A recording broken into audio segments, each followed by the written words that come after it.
A friend of mine from pre-college, who was a cellist, made me a mix CD, as you did back in the day. Yes. And the mix CD was all... In my day, it was a cassette.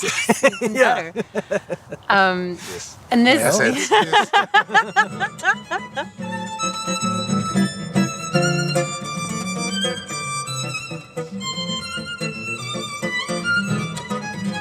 Some of my favorite musicians are people who are difficult to describe in just a word or two. And these two folks both fit that bill. Lucia Micarelli is a violinist, but also a singer and also a performer and also an actor and so much more. Lucia, it's great to be with you. Thank you so much. I'm so happy. And Leo Amoedo, guitarist of wide-ranging skills and wide-ranging experience. Leo, it's good to have you here too. Thank you. So the two of you have such interesting, different backgrounds. Leo, you were born in Montevideo, Uruguay, yes, that's right, yeah. And started playing guitar. What kind of music were you playing when you started out? Honestly, I don't remember because I was like 4 or 5 when I started just picking out grabbing chords the guitar. I think my brother taught me the first chords, and I was actually doing rhythm first. That's actually how I learned. I was standing next to him, so he would play the chords, and I would just play the rhythms with my right hand. Yeah, that's how so the two of you playing one guitar. He was like playing like this, and I would stand next to him. That's probably how I started. That's fantastic. How I get into chords, I don't remember really. And your career has taken you from Latin America to the Netherlands to Brazil and beyond. And here now, yes. And here now. Mm-hmm. And your career started off with violin, pure classical at first, right? Mm-hmm. Yeah, I started in Queens. My mom took me to Suzuki, like the local Suzuki school when I was 3. She really wanted me to play piano. And they said that my hands were too small to start piano. I should come back in a year. And she was like, what can she start today? So I started violin. And then, we moved to Hawaii. My family moved to Hawaii when I was 5, but I was already pretty serious and continued my studies. And then we ended up moving back to New York so that I could go to Juilliard pre-college, and then Manhattan School of Music with Pinchas Zukerman. Mm-hmm. And something really interesting happened in your musical life around then. You're studying with Pinchas Zukerman, straight up classical music, with one of the great violinists in the world. Mm-hmm. But you started going to clubs in New York and playing other stuff. Yeah. Tell me about that. I mean, So I never listened to anything except classical music until I was 17. It was actually right before I went to go study with Zukerman, like months before. A friend of mine from pre-college, who was a cellist, made me a mix CD, as you did back in the day. Yes. And the mix CD was all... In my day, it was a cassette. Even better. And this... Yes. And the CD was all classic rock and jazz. So that was the first time I heard Miles and Coltrane and Led Zeppelin and Pink Floyd. And I had never heard any of this stuff before. And I was just like,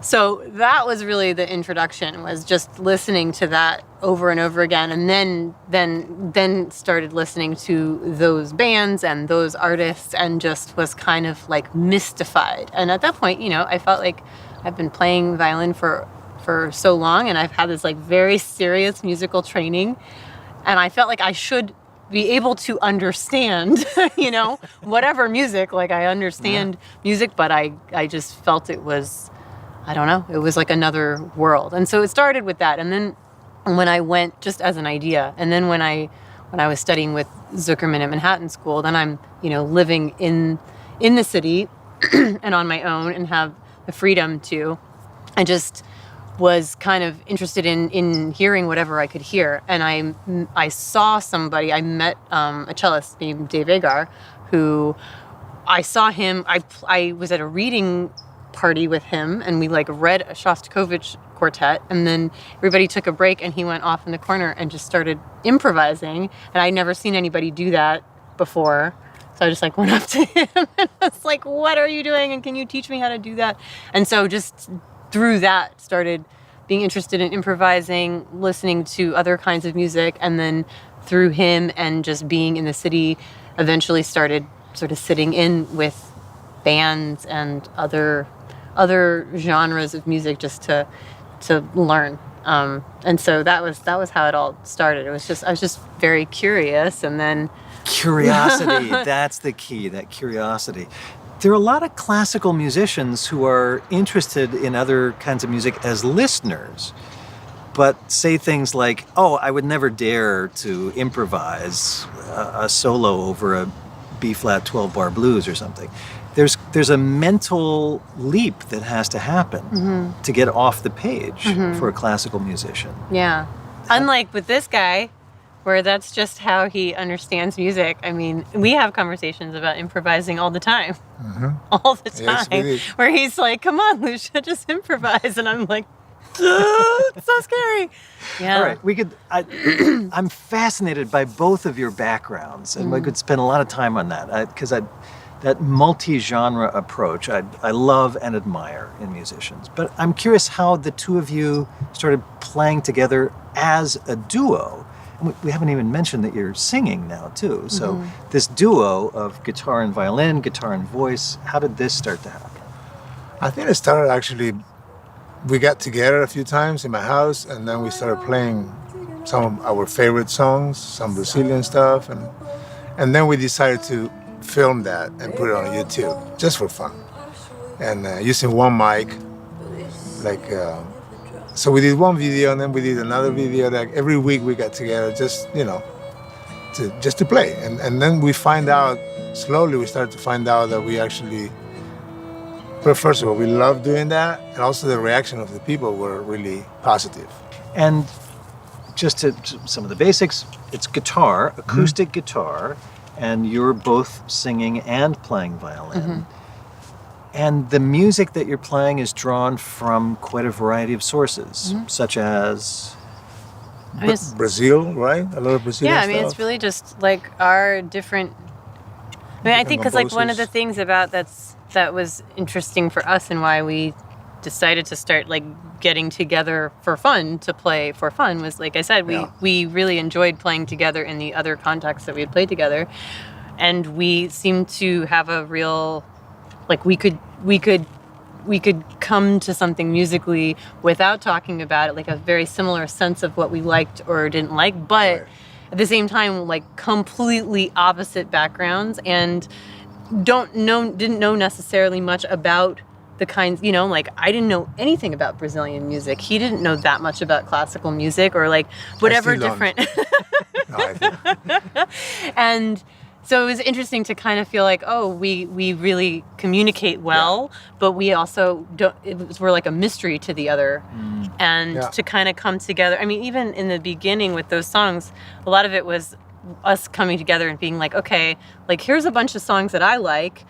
Right. And me playing, like I would play you a bunch of songs that I like and be like, let's do a version of one of these, and you'd be like, I don't like that, okay, that one, and it would be like, I bring him like a Tom Waits song, and he's just like, oh no, I don't like Tom Waits, No, but then we find something, and then we make it into something completely else, Yeah, exactly. and just having the different backgrounds is really interesting. That was actually, I think, when you mentioned that some of the songs, I thought, well, it's not that I didn't like it, but I couldn't find a space for me to do something different in there, because that's what I like to do. Yeah. Like, learn the song and then forget it, and then just almost recompose it in a way, harmonically or rhythmically. Yes. Yeah. And then it's more interesting than just playing exactly which is a completely different discipline for classical music. Exactly. I love that coming from these different backgrounds, the two of you are finding this common musical ground. And what about the audiences? When you play for an audience at a festival where, say, maybe the audience is mostly used to classical music, they're mostly intimate venues, you can see their faces. Are the looks on the faces baffled and confused, or are they interested and curious and open? How do classical audiences react? At the end, I think music is music, and if you touch people with music, it doesn't matter really what kind of music it is, right? Yeah. I think. I mean, I don't know People that. I love don't it. know how much you've played for classical audiences, Probably like not specifically much. classical Probably not audiences much, before. yeah. And then like, I have experience playing for classical audiences, but I also have a lot of experience playing for non-classical audiences. And I really just same goes for the music in and of itself. Like there's the audiences and the music and the genres and the labels and the blah blah blah. Like I just really don't think that any of it matters as much as some people still think it does. Like I really think that the way that people consume music these days and listen to music, like I remember when I'm old enough to be like, I remember back in the day, but I remember like when I first started touring, this was before streaming. Yeah. You know, I would get on an airplane and then you have your instrument and then the person's like, oh, what's that? Is that a saxophone? And you're like, oh, it's a violin. And then they're like, oh, and then you end up having to talk about music. And in those days, people really would be like, I listen to opera. Right. Like that's all I listen to, you know, or I love whatever, country music, and that's what I listen to. And these days, every single person, even like 10-year-olds are like, oh, I listen to everything. I listen to classical music. I listen to EDM. I listen to jazz. Because it's all, and we're consuming stuff that way. I just don't think, you know, so I don't know so much that the classical audiences, yes, they probably lean into it, but music is music and everybody it's a melting pot for everyone, I think. And we also these don't days. play really classical music. But we do. We do and we don't. But You know, that's the thing. In It's a like freely way, kind of like, you know, I don't have a classical background anyway. And so, although I love classical music, I don't think I would be able to play a piece or something like perfectly the way it should be. You know, I'm gonna change it probably. And You so do what you do. Yeah. yeah, I mean, what I'm saying is like playing for a classical audience, like really classical music, is probably an experience different than what I have. Mm-hmm. You know? Well, that's what I love about this festival and this place, and what you're bringing to it is really not, as you said, not being concerned about the labels, the genres. As you said, blah blah blah. Like, who cares? Music is music. So I love what this festival is doing, and I love that they've brought you to be a part of it. And I'm happy to be here. I can't wait to hear your concert, which, as we're sitting here, is coming up in just a few minutes. Yes. So, Leo and Lucia, I'm so grateful you took the time to speak with me. Thank you. And I can't wait to hear you play here at Festival Mosaic. Thank you so much. Thank Thank you you. for having us. Thank you.